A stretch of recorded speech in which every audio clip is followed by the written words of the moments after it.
Hi, welcome back to another edition of History in Your Own Backyard. I'm Rachel, and we're here today at the Osgood Historical Museum. I'm here with Bill Galloyd and Mike Black. We're in Osgood, Indiana. Hello, Mike. How are you today? Hello. I'm fine. So tell me a little bit about the Reynolds Foundation and how it got its start. Well, the Reynolds Foundation was established in 1999 by the generosity of Gilmore and Golda Reynolds, a married couple who lived and worked here in the Osgood community and had a local business. And subsequent to Mr. Reynolds' death, Mrs. Reynolds began their generosity in making contributions to the local community for not-for-profit organizations associated with the town of Osgood and now the surrounding rural community.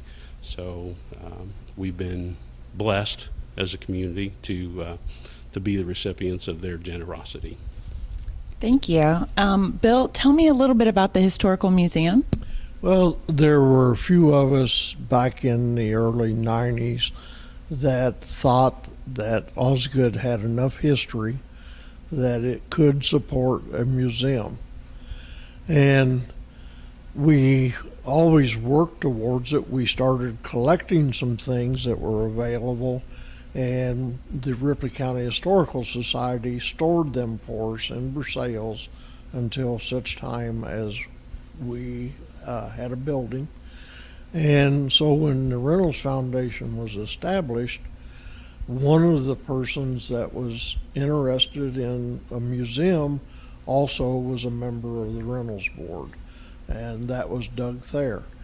And Doug remained to this day a supporter of the museum, a member of the board of directors. But everything that is shown in here today on display absolutely is tied to someone from Osgood. Bill, tell me a little bit about a few of the interesting pieces that you have here. Okay, we kind of started the museum trying to organize it from time period.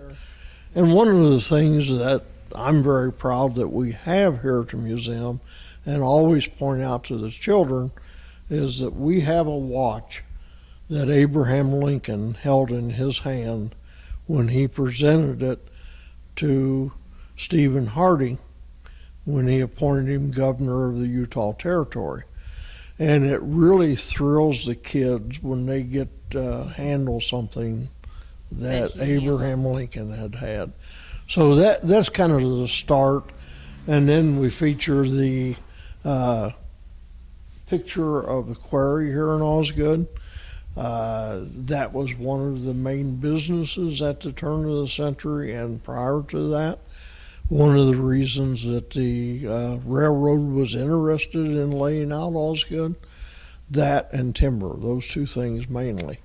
So from that, we go to just various businesses. We have the records, the pictures, everything from the one-room schoolhouses to the Osgood school system, and are starting on Jackson Dell at this time. That comprises an area.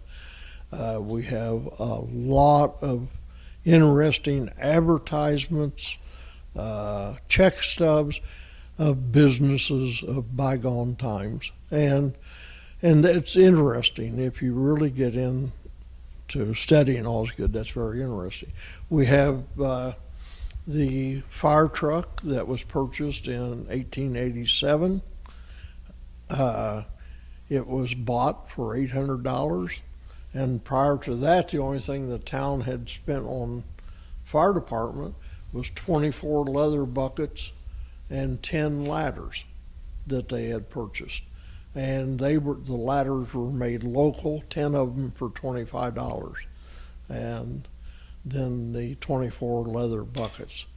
So that's on loan from the Osgood Fire Department. They are the owners of it yet today. We have 2 automobiles in here at the present time. One of them is 1911 Maxwell, and the gentleman that owned that, his last name was Herman. He had a sawmill here in town, and he would take the motor out of the engine out of that car and hook it up to run the belt to run his saws and the machinery in the planing mill. And then when he was going to take his family somewhere, he would put the engine back in and drive the car. The other one's a 1935 Ford. That car signifies something that we have an advertisement of 1928 where the Ford dealer here in Osgood sold 285 cars and lists the name of the people they sold them to. That was their advertisement. Kind of interesting. The road in front of the museum from Napoleon to Versailles was a plank road at one time, and that we have a plank from the road that a gentleman had put in his barn many generations ago, like 3 generations ago. We have that. We have a military area where we're collecting people that will donate a service uniform of some kind. We have ration books from the Second World War. Just a lot of newspaper articles. Then we have some of the fraternal organizations through the years. We have their records. We have business records. We have bank records that we don't put out for everyday use. We have the information on the Ripley County Fairground. A lot of pictures that we had made from just small pictures from history books and everything that show buildings that existed at one time.